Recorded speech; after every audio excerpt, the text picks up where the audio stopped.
Sementara itu pemirsa, pariwisata internasional sudah dibuka lebih dari 1 bulan. Namun hingga saat ini belum ada Wisman ke Bali.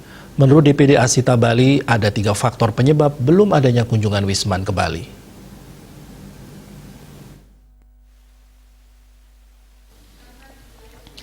Ketua DPD Asita Bali Iputu Winastra menyatakan sudah 1 bulan open border dilakukan namun belum ada Wisman yang datang ke Bali.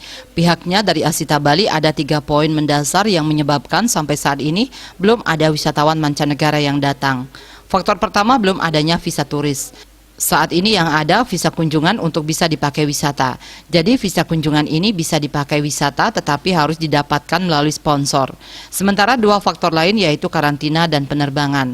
Pihaknya berharap solusinya visa diberikan sesuai dengan kategori negara-negara yang ada dalam list yang bisa datang ke Indonesia.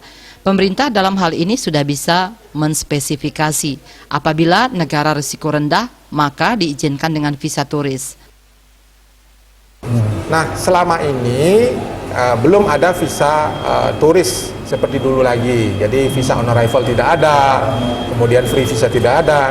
Yang ada sekarang adalah visa kunjungan yang bisa dipakai wisata. Indeksnya adalah B211A. Nah, sesuai dengan Permenkumham 34. Ya.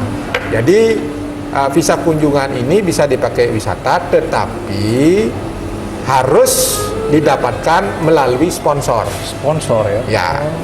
Nah, jadi yang namanya sponsor ini harus terregister di imigrasi. Jadi yang bisa mengapply visa tersebut. Dan kita ketahui tidak terlalu banyak sponsor yang bisa melakukan itu.